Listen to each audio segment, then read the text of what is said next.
If I gave a fuck what y'all think I would be doing this? Welcome to the FMFU podcast, the podcast that's from me, for us. Vulgar but true, real and never fake. I'm your host, Ayo Reese, and I've got a lot of shit on my mind today, so let's get into it.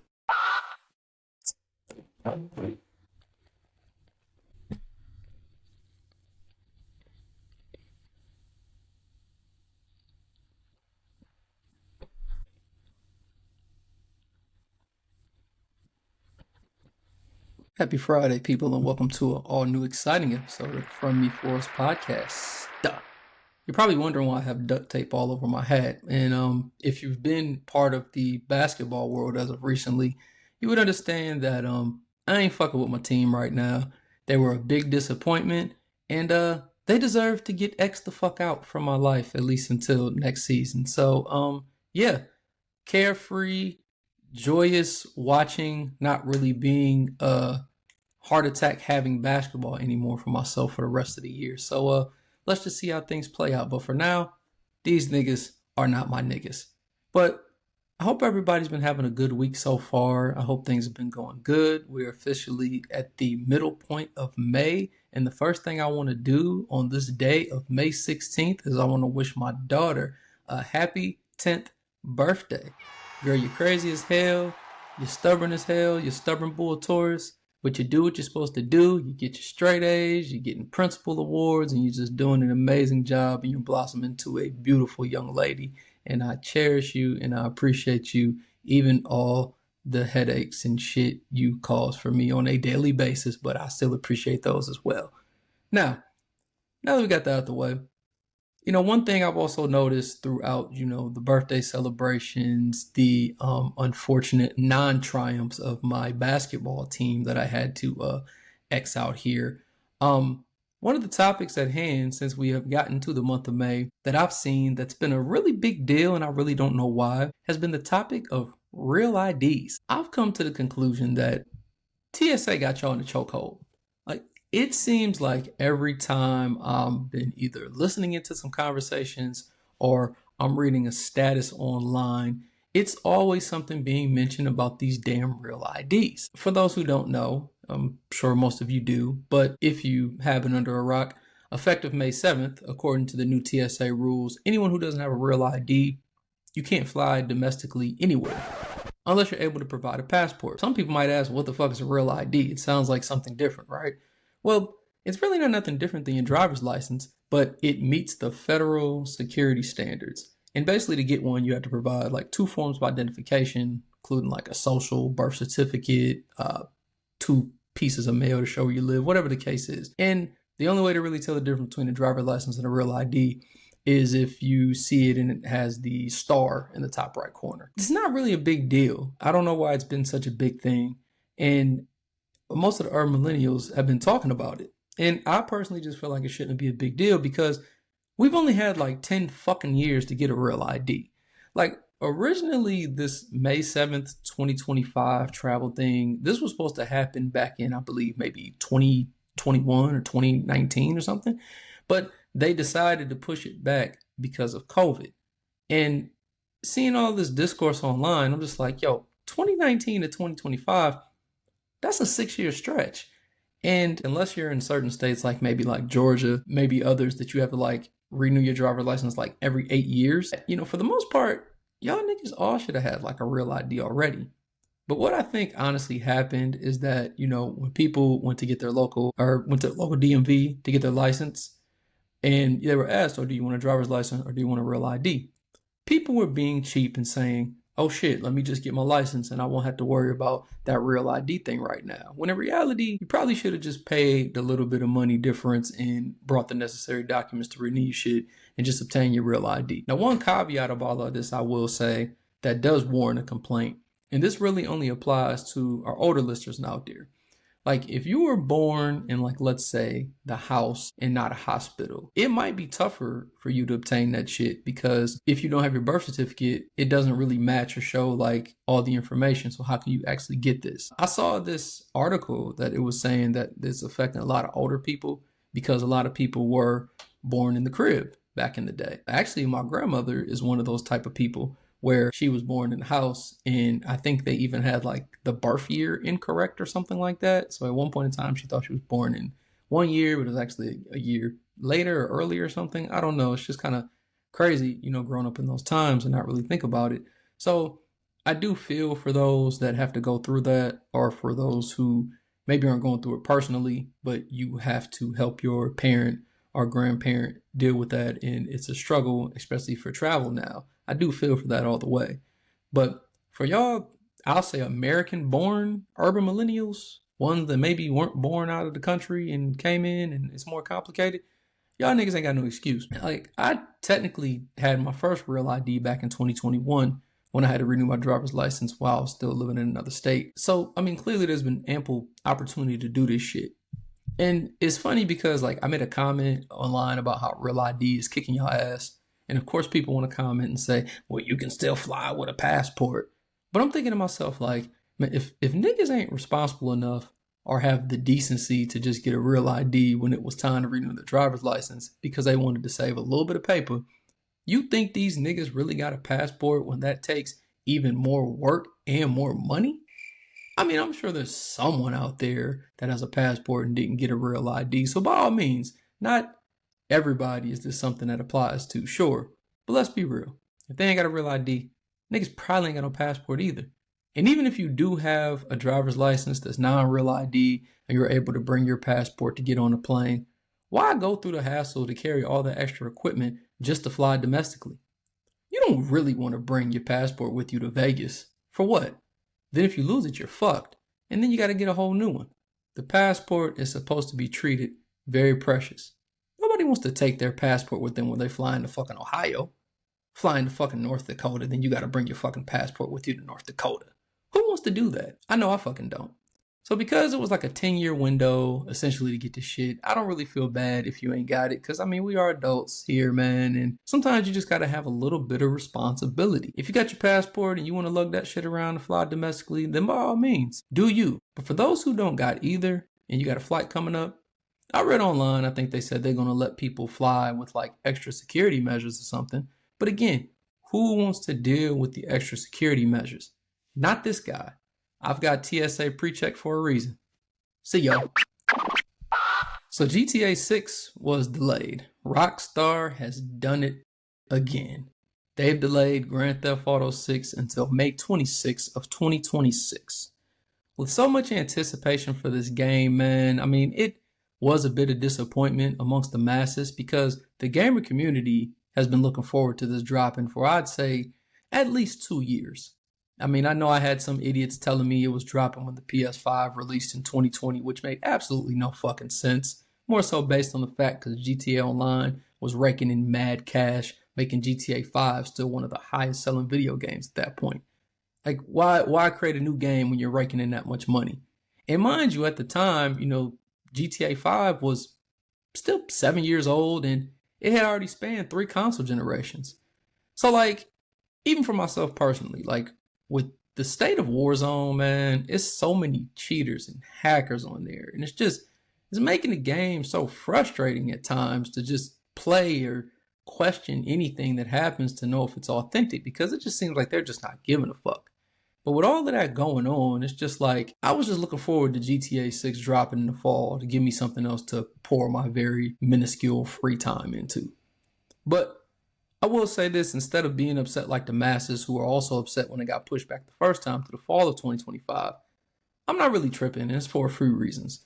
I mean, Ghost of Yatai, the follow-up to Ghost of Tsushima, which was one of my favorite games of all time, actually drops this fall. So I can only imagine having to try to juggle these two juggernaut of fucking games at the same time and also still being involved with my people on Warzone and my Call of Duty shit. This actually gives me the free time to play Ghost of Yatai and actually take my time and enjoy it instead of trying rushing through it so I could get to Vice City and be in GTA 6. That kind of happened with me with The Last of Us Part 2 back on the PS4. I think I kind of rushed through the game and played it, not just because it was good, but usually I like to take my time. So I'm like, shit, you spending all this fucking money, take your time with it. I don't like to beat games in a day or two. But I think I was trying to rush through that because I knew Ghost of Tsushima was coming out. And I'm like, I can really only juggle two things at once. The multiplayer game, which is Warzone, and then one single player game. So I rushed through that to get the Ghost of Tsushima. So I'm like, okay, at least now it's kind of the inverse, where the Ghost of Yatai comes out, I can take my time, play it. I don't have to be trying to hurry up so then I can jump into this Grand Theft Auto world. But that's my number one reason. Secondly, I just trust Rockstar. Like, honestly, I don't want them pushing out a product to meet a date and then that product be trash. Like, as a Scrum Master, I work with software engineering teams and we coach leadership and our stakeholders to understand that we set delivery goals based on what we're consistently able to produce in the time frame. I see it way too often where management and leadership are pushing me to deadline, want the team to cut corners, and what this results in is a push to production of shitty code, tech debt, and like mad bugs. Activision be doing that shit all the time with Call of Duty, and I think this is why the state of Warzone is in such fucking disarray compared to when the BR first dropped back in 2020, or even when they re-released Verdansk back a couple months ago. When that shit first came out, it was like perfect. Now, as soon as they do these incremental season reload updates and shit starts to get broken and just be fucking all over the place. I wouldn't even be surprised if Activision even had any type of quality assurance on their teams. I feel like they just like get the shit done and just send it out because they want to make like fucking Seth Rogen skins and shit for you to buy with microtransactions. But anyway, one thing I just want to say as the overall lesson of this is if Rockstar needs to push something out to make sure it's right, I'd prefer them take their time and get that shit right. And if they need the time to keep this shit as lit as the trailer is looking, take all the fucking time you need because that shit looks amazing. And if it's going to be playing like that, that shit's just going to be amazing. Now, granted, a lot of the trailer was cinematic things and stuff like that, but they have always found a way to blend the cinematics with the gameplay. They have been pretty good at that. So they just really don't miss. So give them the time. Let's not get upset. Don't let the fucking hype beasts of the world make you upset because they push the shit out. And let them just take the time and do what they got to do. Embarrassingly enough, I have no shame in admitting that I've probably watched that fucking trailer number 2 at least 6 times. The details and craftsmanship they put into that is just, it's mind-boggling to me. Not even just the details of calling it Vice City instead of Miami, or Leonidra, I think is what they call in Florida, or the manatees for the dolphins and all the fake names, the beer bottle looking realistic, but like that's always cool. But the tech at this point looks crazy. Like it's like the main character, the chick, they had her walking up in a gold dress with her ass all moving and shit. Like it just looked too fucking real. Like it looked too fucking real. Like, of course, all the perv niggas on Twitter posting all the crazy memes and shit, talking about when the game drop, I'm gonna do this and all this. Like Twitter's fucking comedy. But ultimately, another day, another GTA 6 delay, and that's okay. The May 26th drop is actually the Tuesday after Memorial Day, so I have no shame in saying that I will probably take that week off, and I don't care. If I haven't already, hopefully I got a new like 4K 240 monitor.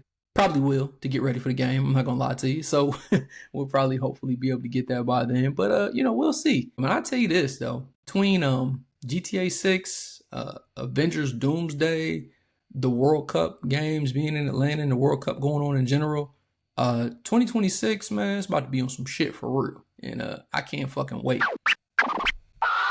So the Met Gala was a couple weeks ago, and as always, everybody was in there serving looks for real. It was looking real blackety black in that motherfucker, and I loved seeing all the different fits. The designers always do an amazing job at that shit. But one of the most surprising debuts, though, was Future Hendrix popping out with a new do. Apparently, my dog Future cut off his locks. As someone who's never had braids, locks, or anything, I've always had this idea in my brain that the ones who were really successful when they had the hair was their superpower. Sort of like Samson in the Bible. It always seems that when the people who rock the longer hair cut their hair, that's when shit starts to change. Whether it's the Samson story or the swagger is off, or they just fell off from their craft. So for someone who is a big Future fan, I'm like, oh fuck. Is Future about to lose his superpowers? Like, what was the reasoning behind this decision? One could argue getting older, so it's time for a new look. Others may argue cutting it before they start falling out and looking crazy like Wayne. But the Wayne thought kind of still goes to my point. Wayne is still spitting hot fire. Is he still spitting hot fire with those barely hanging on locks because those locks are still giving him power? Or is this theory of hair giving you power like the Samson story just something that I'm making up in my own head? Who knows? I don't know. I guess the only way we're going to find out is just once Future drops his next project with the Afro. We'll just have to see if it's up to par with the classics. It's the FMFU podcast, bitch. So I saw this article the other day, and I had already mentioned this like in the last pod a bit, how I was saying that this situation was kind of weird to me, but I didn't really have too much to say about it at the time. So I believe it was Complex Sports. I can't remember exactly. They had put a report out that said Bill Belichick's girlfriend was banned from all UNC activities. It definitely hit to me because, as I said, I just mentioned in the last pod about shit just being a little off. And however we want to slice it, it's just fucking strange due to the age gap. I mean, it just is what it is. But then, like later that afternoon, like a couple hours later, the same place has sent out a report saying that that was actually incorrect and that the girlfriend wasn't banned from the UNC activities. So it still had me thinking, like, what the fuck is going on? Now, granted, people make posts, reports, whatever all the time, and sometimes you have to do a retraction. That happens. But for that to get put out there and then get retracted in the same day, that's just some very strange shit to me, honestly. So even like when I mentioned before it last time, I don't really have shit else to say about it, but just bringing to light the fact that I just know it's always some weirdo shit going on. I just don't know what it is. Don't really care enough to figure out what it is either. But I think it's just more so of a lesson in a situation where if something strange like this age gap thing seems off, it probably fucking is. I want to give a big shout out to the folks over at Shout Out Atlanta for featuring your boy in an article, man. I thought that was pretty fucking cool. Yeah, I had actually got published in May 8th, and it was very unique. A lot of love came after I shared this to everyone, man. It seems like a lot of people had seemed to enjoy it and thought it was just something really cool to experience. Just to give background, I was reached out via email a couple weeks ago and was asked to provide my information and sort of answer some questions that were present that you were able to read in the article.